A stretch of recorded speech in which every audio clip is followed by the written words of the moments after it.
بندوں میں شامل ہو جاتا ہے. تو وہ درویش اس کو اللہ پاک نے یہ سعادت عطا فرمائی، ایسی کرامت عطا فرمائی کہ وہ بیک وقت زمین پر چل بھی لیتے تھے اور جب وقت آتا تھا تو پرواز بھی کر لیتے تھے، ہوا میں پرواز بھی کر لیتے تھے. اللہ کی دی ہوئی طاقت ہے. اور اللہ کرامت کس کو کہتے ہیں؟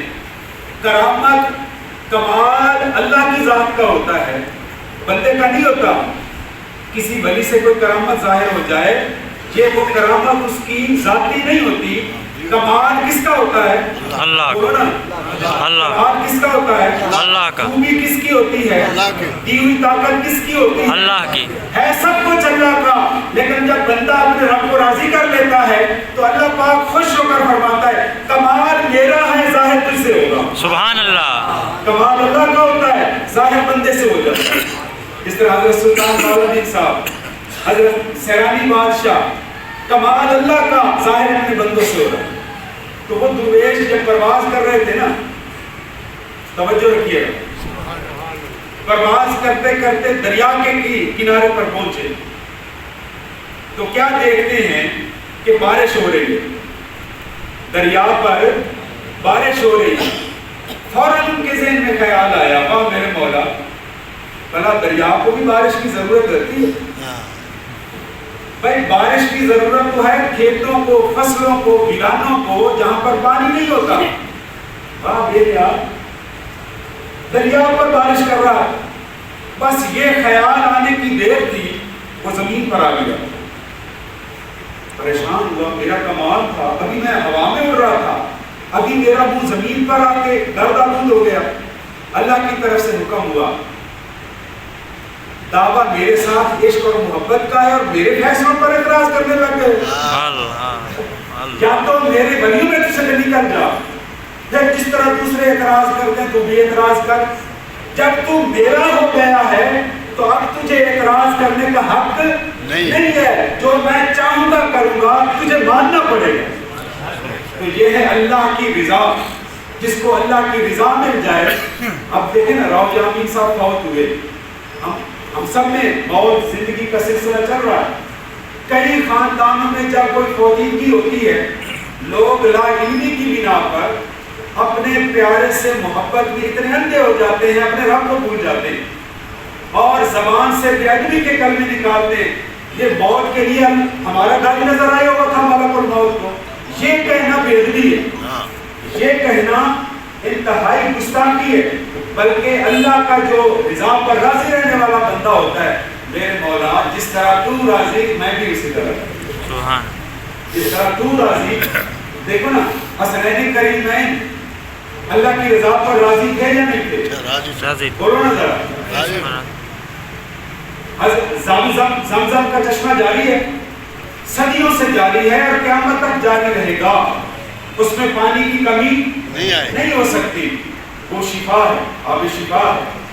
پتہ ہے آپ کو یہ زمزم کیسے نکلا؟ حضرت اسماعیل علیہ السلام کی ایڑیوں کی رگڑ سے نکلا نا.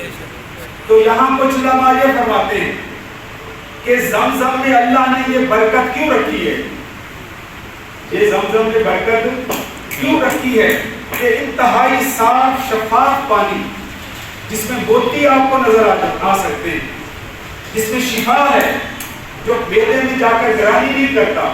تو ذرا توجہ کیجیے، آب زمزم کو اللہ نے یہ برکتیں اس لیے دی کہ زمزم نے حضرت اسماعیل علیہ السلام کے قدموں کو بوسہ دیا ہوا ہے. سبحان اللہ. اللہ نے برکت ڈال دی. تو دادے کے ایڑیوں سے اگر پانی نکل سکتا ہے تو پوتے امام حسن حسین کی برکتوں سے نہر فرات ادھر نہیں آ سکتی تھی. بولو آ سکتی تھی یا نہیں آ سکتی؟ لیکن جیسے ہی امام حسن اور امام حسین کی ولادت ہوئی، امام حسن کی ولادت سنی تھی 15 رمضان سن 3 ہجری، حضور نماز پڑھا کے فارغ ہوئے، اطلاع ملی اور جلدی جلدی حضور حضرت علی کے گھر کی طرف چلے گئے، پیچھے حضرت علی کی چلے گئے. اب صحابہ کرام کو کہاں چین آ سکتا تھا؟ حضرت ابو بکر بھی پیچھے چلے گئے، حضرت علی دروازے پر کھڑے ہیں. ابو بکر نے سلام کیا، مولا علی شیر خدا نے فرمایا حضور آپ کو اندر نہیں جا سکتے، آپ جان باہر انتظار کرنا۔ آپ باہر اٹھ گئے، تھوڑی دیر کے بعد حضور گھر سے باہر تشریف لائے۔ حضرت ابوبکر صدیق نے عرض کی حضور ہمیں آنے کی اندر اجازت نہیں تھی، خیریت تو تھی؟ تو سرکار علیہ السلام نے فرمایا یا ابا بکر اللہ پاک نے میری بیٹی فاطمہ کو بیٹا عطا فرمایا ہے، نور والا بیٹا عطا فرمایا۔ جیسے ہی وہ فاطمہ کی گود میں ظہور پذیر ہوئے اللہ نے آسمان سے فرشتوں کو اتار دیا۔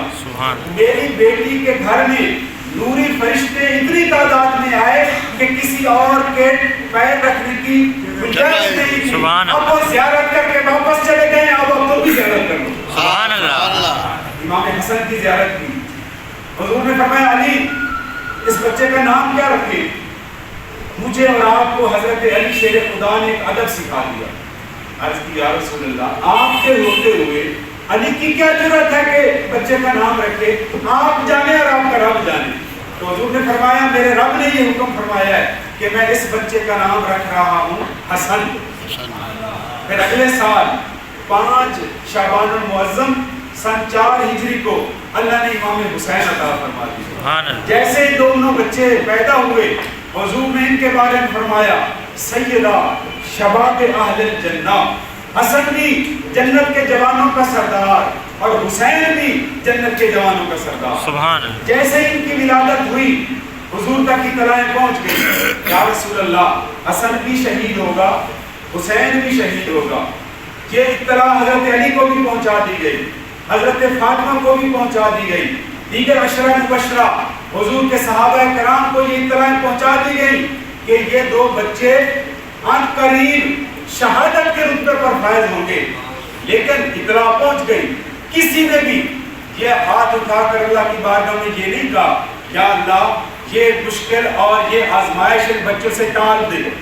نہ حضور نے دعا مانگی، نہ مولا علی نے، نہ حضرت فاطمہ الزہرا نے، نہ حضرت ابوبکر صدیق، عمر فاروق، عثمان غنی، عشرہ مبشرہ، کسی نے بھی یہ دعا نہیں مانگی کہ ان سے یہ آزمائش ٹال دی جائے۔ ہاں کیا دعا مانگی؟ حضور بھی جب ہاتھ اٹھاتے تھے تو یہی دعا کرتے تھے یا اللہ جب میرے ان 2 نواسوں پر تیری آزمائش آ جائے تو پھر انہیں کامیابی عطا فرما دے۔ سبحان اللہ۔ اور پھر وہ کامیاب ہوئے یا نہیں؟ علی اکبر دیا، علی اصغر بھی دیا، اور میں نے ابھی ایک ویڈیو ریکارڈ کرائی ہے، امام حسن کے 4 صاحبزادے اپنے چچا جان سے پہلے شہادت کے رتبے پر فائز ہوئے۔ حضرت قاسم بن حسن، حضرت عبداللہ بن حسن، حضرت جعفر بن حسن، حضرت ابوبکر بن حسن اور حضرت عمر بن حسن، یہ 4 صاحبزادے حضرت امام حسین سے پہلے کربلا میں شہادت کے رتبے پر فائز ہوئے۔ اسی طرح حضرت علی کے 5 بیٹے جو دوسری بیویوں سے تھے وہ اپنے بھائی جان سے پہلے شہادت کے رتبے پر فائز ہوئے۔ سنیے، نمبر 1 حضرت عباس ابن علی، نمبر 2 حضرت عبداللہ ابن علی، نمبر 3 حضرت محمد ابن علی، نمبر 4 حضرت جعفر ابن علی اور نمبر 5 حضرت عثمان ابن علی۔ سبحان اللہ۔ اس سے یہ پتہ چلتا ہے کہ امام حسن کو اور حضرت مولا علی کو حضرت ابوبکر، حضرت عمر، حضرت عثمان سے اتنا پیار تھا کہ ان کے ناموں پر اپنے بچوں کے نام رکھ دیے۔ سبحان اللہ۔ اور خاندان اہل بیت کے 17 جوان شہزادگان کربلا میں شہید ہوئے۔ 9 تو یہ میں نے گنوائے آپ کے سامنے۔ اب آگے سنیے، حضرت عقیل جو حضرت علی کے بڑے بھائی تھے، ان کے 4 بیٹے اور 2 پوتے وہ میدان کربلا میں شہید ہوئے۔ حضرت مسلم بن عقیل اپنے دونوں بیٹوں حضرت محمد اور حضرت ابراہیم کے ساتھ کوفہ میں پہلے شہید ہو گئے۔ کتنے ہو گئے؟ 9 اور 3 12 ہو گئے۔ 3 آپ کے مزید صاحبزادے حضرت عقیل کے، ان کے نام حضرت عبداللہ بن عقیل، حضرت عبد الرحمن بن عقیل، حضرت جعفر بن عقیل، 15 ہو گئے۔